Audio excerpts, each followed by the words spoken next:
Omar Suleiman just demonized the world's only Jewish state repeatedly on the Lex Fridman podcast, and Lex just sat there nodding like a gormless puppy. Apartheid, occupation, ethnic cleansing, ethno-supremacism, Zionist anti-Semites.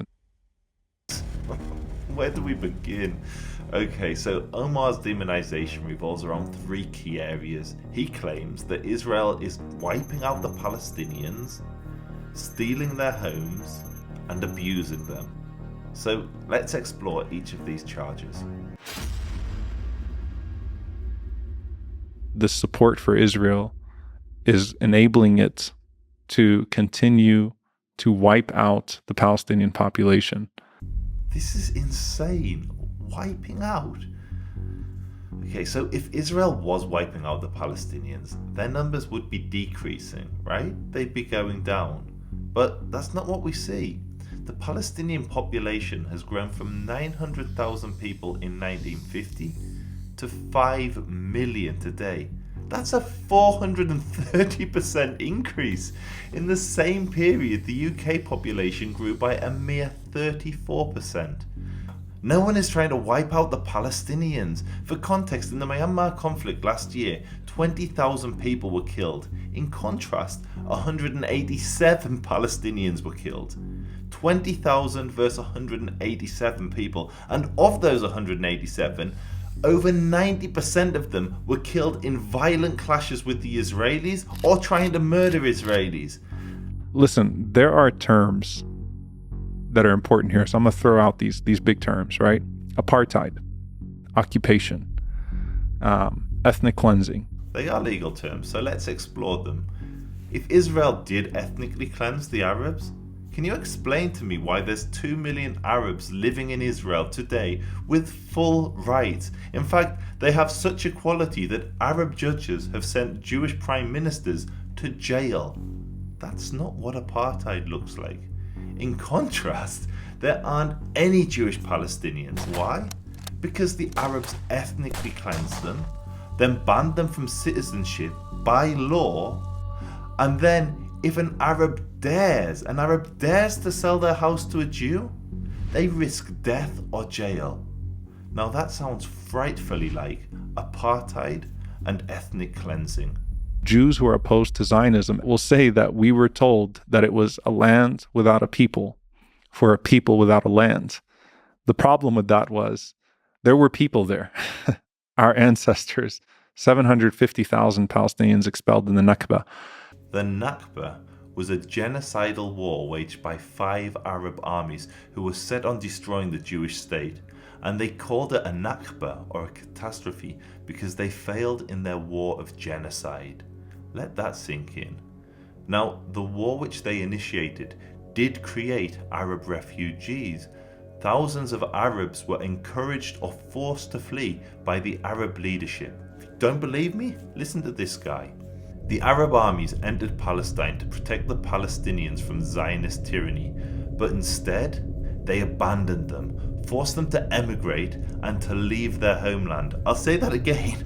Forced them to emigrate and to leave their homeland, and threw them into prisons similar to the ghettos in which Jews used to live. Sorry, I forgot to say who that was. That was actually Mahmoud Abbas, the president of the Palestinian National Authority. And for the record, it was actually a British Christian who coined the phrase, a land for a nation without a land. Notice how he said nation instead of people. There was no Palestinian nation. Palestinian national consciousness only really arose in the 60s in reaction to Zionism. Before then, most of the people calling themselves Palestinian were Zionists. The Palestine Wine Company, Jewish. Palestine football team, Jewish. The Palestine Post, Jewish. Palestine Airways, Jewish. The Palestine Electric Corporation, Jewish. The American Palestine Line, you guessed it, Jewish. And to continue a bit more, there is some truth to the claim that the land was empty. We know this because there was no shortage of writers who documented their travels through the Holy Land. The country is in a considerable degree empty of inhabitants, and therefore its greatest need is of a body of population. Above all other countries in the world, Palestine is now a land of ruins. In Judea, it is hardly an exaggeration to say that for miles and miles, there is no appearance of present life or habitation. Now, obviously, there were some small communities in the land. No one's arguing with this. For instance, Ramallah in 1838 was a small Christian village with a few hundred residents. Haifa in 1887 had around 6,000 residents, and Jerusalem in 1853 had around 16,000 residents, and over half of them were Jewish. It's no exaggeration to say that the land was undeveloped and underpopulated.